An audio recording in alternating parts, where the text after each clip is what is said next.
Hey, good morning, guys. Welcome to VA Fridays. So one of the topics I want to go in today is when you're working with the VA client, especially active duty clients.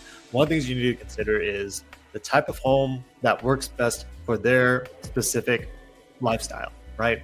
Before I get right into it, I'm going to do a quick dad joke and then we'll go into a lot more. So, dad joke today, really just a single liner is: what's different? Do you know the difference between wallpaper and toilet paper? If you don't, gross. That's a joke. So anyway, getting right into it. So one of the things situations I ran into this week is, I have a single female, single sailor that reached out to me about wanting to buy this house in an area that I don't really recommend anyone who doesn't have a family to live in. Really, I wouldn't recommend anyone living there, to be honest.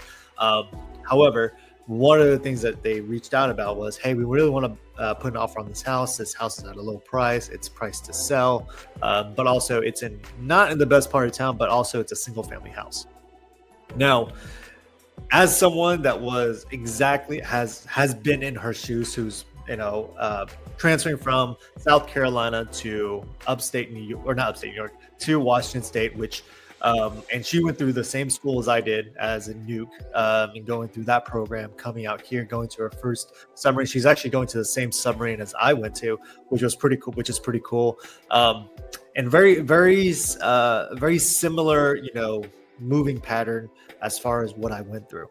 Now, the tough thing is that, when I was thinking about what they wanted at the house they wanted to put an offer on, is that buying a single family house, just a regular stick built house, may not make sense for single sailors. And here's why. Especially those who are going to be deployed for more than half of the year. So with her schedule, I know exactly what that deployment schedule looks like, because I've been there, I've done it. It changes all the time. You could be gone majority of the year, and you could be gone for a long time, and you're only back for a few times. And also you have inclement weather that happens, and who knows what's going to happen to the house. Pipes bursting, whatever. So what I was talking to the agent about was, as a single sailor, one of the things I'm concerned about is the responsibilities you have with the house, especially while you're gone. And there's if she was married and had someone to be around the house on a day-to-day basis, that would be fine, right? However, she's going to be by herself, right? She's going to be buying this house by herself as well.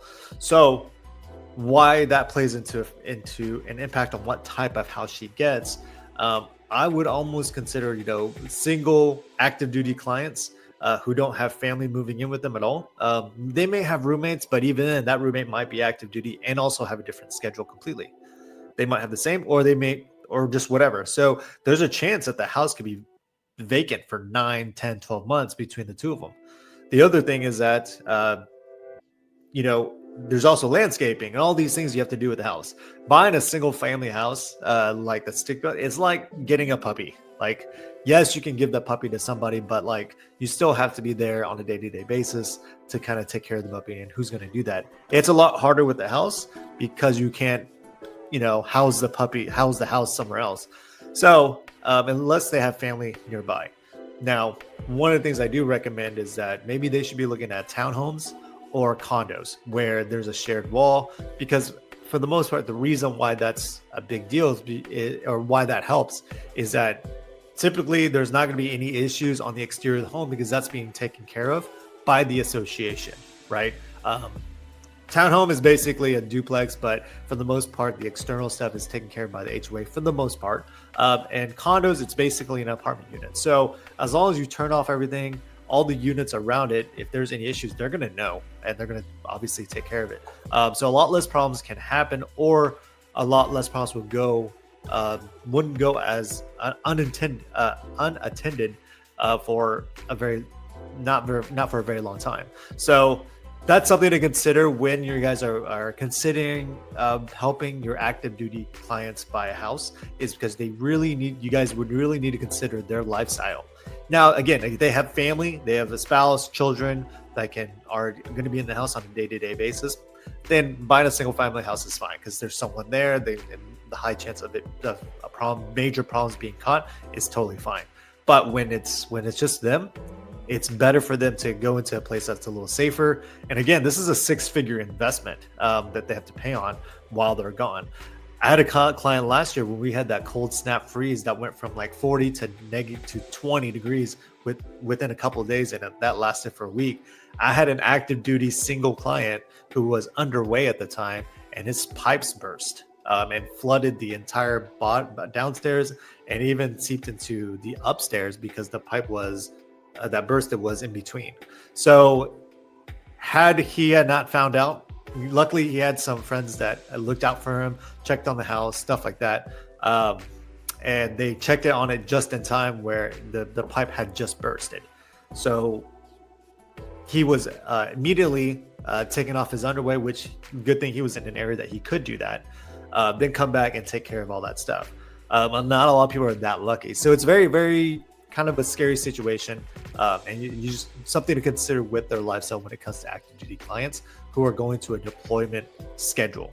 Now, if they're doing shore duty, that's totally different, right? Because they're generally more available. They're going to be in the house on a day-to-day basis. Those who are going to be underway a lot, they're going to be gone for months and months at a time, and that schedule is never set in stone.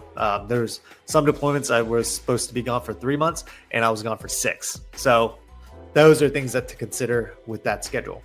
So that's one thing is I didn't think about when it came to when I first bought my condo, was how easier it was on me as far as peace of mind goes, that I didn't have to worry about those things because all the units around it, even during those cold areas, I didn't have to worry about pipes bursting because we had shared pipes. So something to consider for you guys to kind of think about when you guys are helping active duty clients, especially those who are single active duty clients. I would totally disregard any relationships with like boyfriends, girlfriends, stuff like that, because those just cuz. You guys all know. Anyway, that's all I got. I just wanted you guys to have something to think about when it comes to helping clients like that. But that's all I got. Nuke out.